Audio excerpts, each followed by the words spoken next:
Hello दोस्तों, आज की कहानी पैसा और परिवार की है।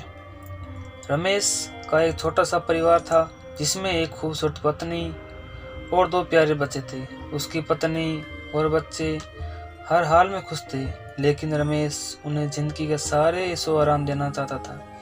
इसके लिए वह प्रतिदिन 16 घंटे से भी अधिक काम करता था। दिन भर ऑफिस में काम करने के साथ साथ वह सुबह और शाम ट्यूशन सेंटर में ट्यूशन भी पढ़ाया करता था। वह सुबह सुबह घर से निकल जाता था और आधी रात के बाद लौटता था।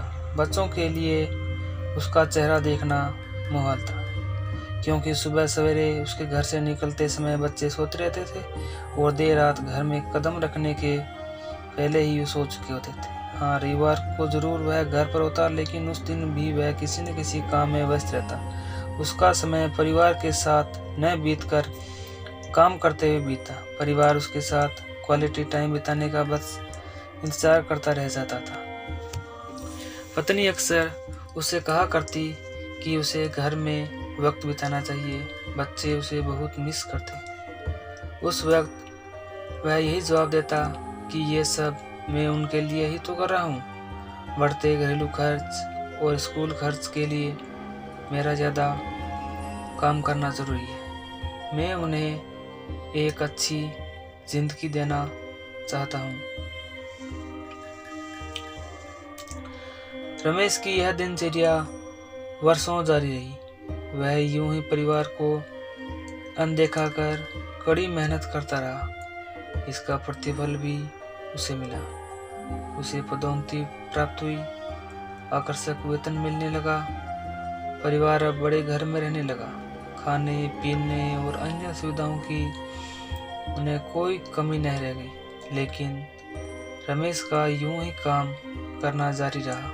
वह अधिक से अधिक पैसा कमाना चाहता था। पत्नी पूछती थी, आप पैसों के पीछे क्यों भाग रहे? हमारे पास जो है हम उससे खुश रह सकते हैं। तो उसका जवाब होता कि मैं तुम्हें और बच्चों को दुनिया जहां की खुशियां देना चाहता हूँ। बस कुछ साल और मुझे मेहनत करने दो।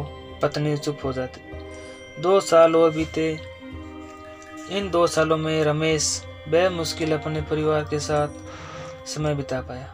बच्चे अपने पिता को देखने, उससे बातें करने को तरस गए। इस बीच एक दिन रमेश की किस्मत खुल गई। उसके दोस्त ने उसे अपने व्यवसाय में हिस्सेदारी की पेश की और इस तरह रमेश एक व्यवसायी बन गया। व्यवसाय अच्छा निकला। रमेश को पैसे की कोई कमी नहीं रह गई। उसका परिवार अब शहर के सबसे अमीर परिवारों में से एक था। उसके पास सभी सुख सुविधाएं और विलासिता थी, लेकिन अपने बच्चों से मिलने का समय उसके पास अब भी नहीं था। अब तो वह बेमुश्किल घर पर रह पाता। उसका अधिकांश समय घर से दूर बिजनेस स्टोर में बीता। साल गुजरने के साथ उसके बच्चे बड़े हो गए। अब वे किशोरावस्था में भी पहुंच गए। रमेश ने भी इन सालों में इतना पैसा कमा लिया कि उसकी अगली 5 पीढ़ियां शानदार जीवन जी सकती थी। एक दिन रमेश के परिवार ने छुट्टी बिताने समुद्र तट स्थित अपने घर जाने की योजना बनाई। बेटी ने उनसे पूछा, पापा क्या आप एक दिन हमारे साथ बिताएंगे? रमेश ने जवाब दिया, हाँ जरूर, कल तुम लोग जाओ, मैं कुछ काम निपटा कर 2 दिन में वहां पहुंचता हूँ। उसके बाद मेरा पूरा समय तुम लोगों का है। पूरा परिवार बहुत खुश हो गया। वे समुद्र तट स्थित अपने घर चले गए।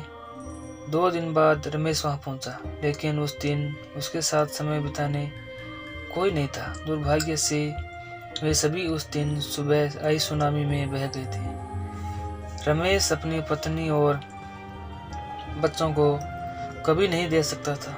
करोड़ों की संपत्ति होने के बाद भी वह उनके साथ का एक पल नहीं खरीद सकता है। वह पछताने लगा। पत्नी के कई शब्द उसे याद आने लगे। अब पैसों के पीछे क्यों भाग रही है?